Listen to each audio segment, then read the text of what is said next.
Hello everyone, welcome to the Stalwart Initiative. I'm Kyle, and today we're going to be taking a look at our last subclass of Unearthed Arcana 2020 Subclasses Part 2.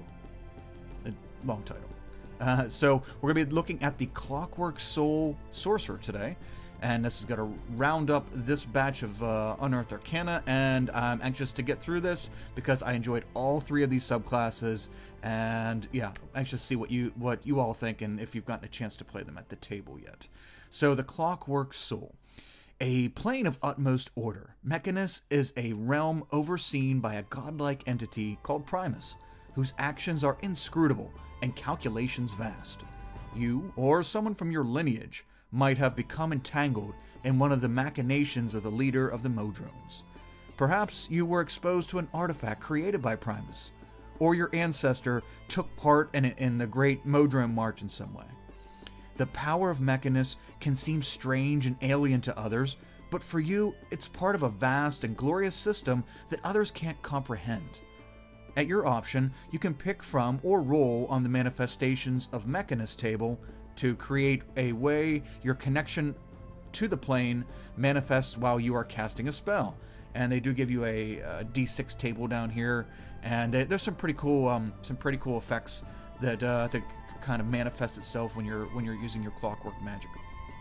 So already at the gate, I love Modrones. I've never got to end game have to deal with the Great Modrone March, but yeah, I just love the whole concept and the order and the quirkiness of it. It's pretty cool. Okay, so at first level, one of your first level features is Clockwork Magic. You learn additional spells when you reach certain levels in the class. Basically, like many other classes, sorcerers are starting to come around and get their own spell lists, which is great because they are so limited to the amount of spells that they can learn.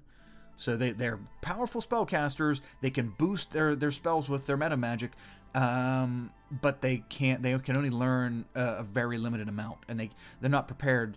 They're known spells, so you can't just switch them out after rest. So let's take a look at the clockwork spells that you get automatically learned.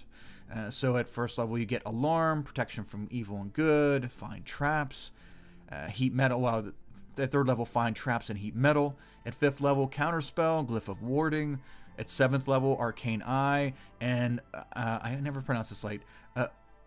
Odalux Resilient Sphere. Okay, there we go. Ninth level, you get Animate Objects and Wall of Force. So that's a pretty decent list. Odalux is awesome to play with. Counterspell's always a solid choice, and to know that you have that all the time and you don't have to take up one of your precious few spells known for that. So good, nice solid list of clockwork spells. Also at level 1, you get Restore Balance, and this is a nifty feature. So Restore Balance, your connection to the plane of absolute order allows you to equalize chaotic moments. When a creature you can see within 60 feet of you is about to roll a d20 with advantage or disadvantage, you can use your reaction to prevent the roll from being affected by advantage or disadvantage. You can use this feature a number of times equal to your charisma modifier, minimum 1, and you regain all expended uses when you finish a long rest.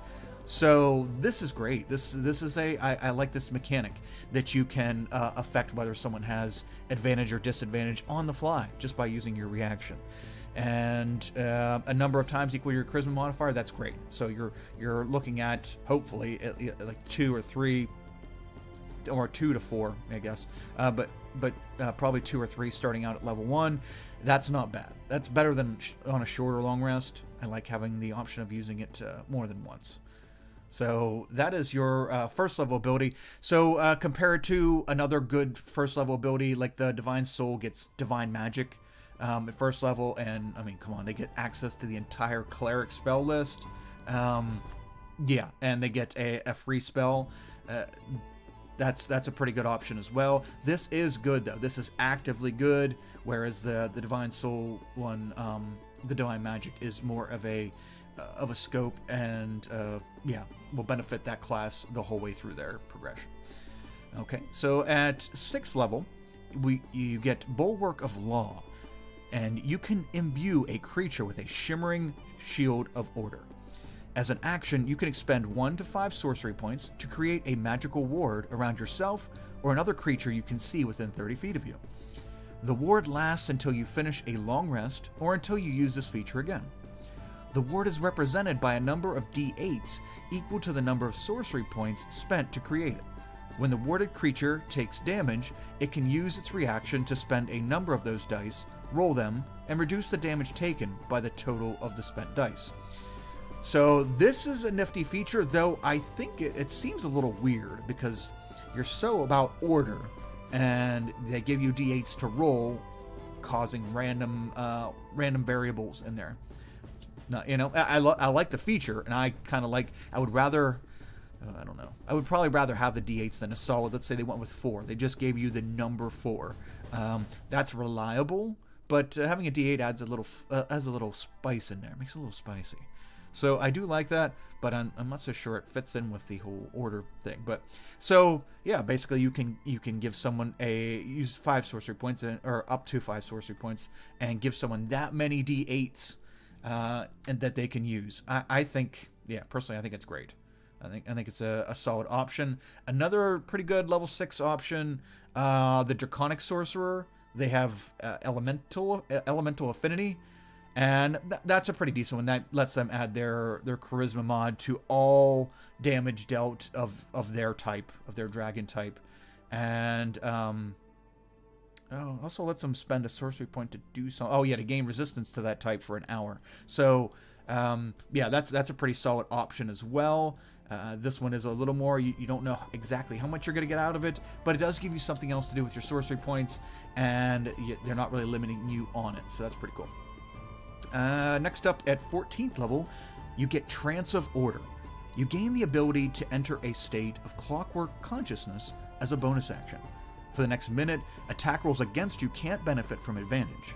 And whenever you make an attack roll, an ability check, or saving throw, you can treat a d20 roll of 9 or lower as a 10.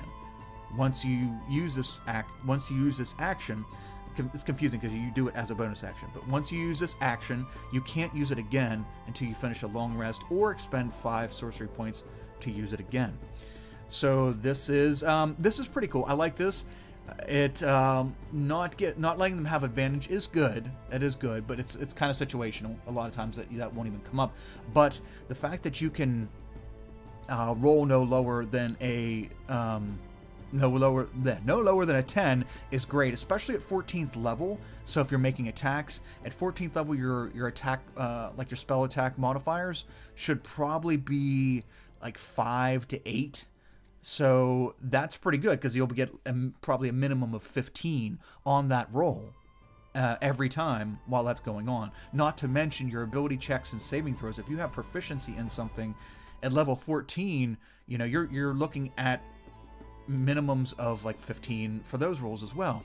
So that is very useful. And the fact that they let you use it multiple times with your sorcery points, I love the way Wizards is going with giving these secondary ways of monetarily using abilities. So whether it be spell slots or whether it be sorcery points or whatever, the fact that you have other options to be able to do it is great. Another good 14th level ability, the shadow one, was it shadow magic? It's shadow magic sorcerer.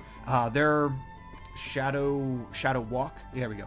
Their 14th level ability is shadow walk, which is, I mean, I like this ability, but being able to every turn, anytime you want, bonus action jump from like dim light area or dark area to dark area is OP and fun as shit.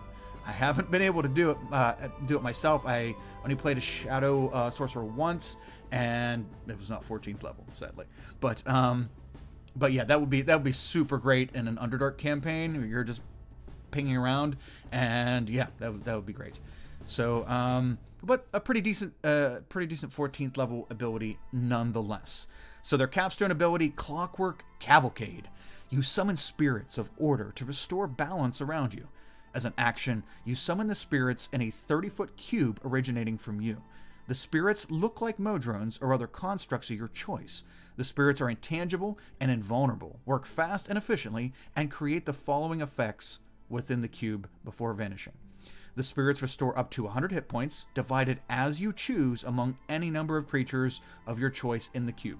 Any damaged objects entirely in the cube are repaired, and every spell of 6th level or lower ends on creatures and objects of your choice in the cube.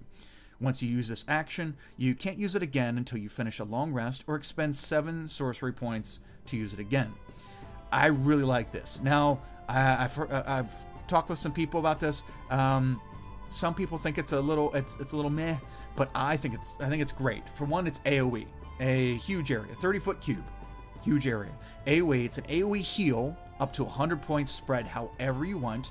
Your entire party's down, as long as they're all within 30 feet of each other, boop, they're all back up, and with a decent chunk of starter hit points to get them going in life. Any damaged objects, the big bad's breaking through the door, the barricade, you can bloop, heal that up. Also, it's essentially a dispel magic for any spells 6th level or lower. That's fantastic. It's an AoE dispel magic for multiple magical effects if you'd like. So that is great, and it's all wrapped into one. Poof. And to top it all off, as mentioned with the last feature, you can use it again by expending sorcery points. And at level 18, you have 18 sorcery points, so that you could do this 2 additional times, should you have all of your sorcery points on you. 2 full additional times. Great feature. I like it. Now, granted, my favorite capstone, I know it might not be the most powerful, but my favorite sorcerer capstone is the Storm Sorcery capstone, the Wind Soul, where you have a 60-foot fly speed, and you can share your fly speed with other people, several other people. You go down to 30 feet while you're sharing it, but yeah, just jetting across the sky at will is just too much. It's just too much. I love it. Just too much. So those are my thoughts. That's my review on this Unearthed Arcana for the Clockwork Soul. Let me know what you think. Let me know what else you'd like to see. I'm going to be doing more subclass reviews. I got to finish my Artificer coverage and the Eberron coverage in general. Getting ready to start an Eberron campaign on the Twitch channel. So yeah. So speaking of Twitch, check out our Twitch. Right now we're running 3 games a week. That might move to 4 eventually.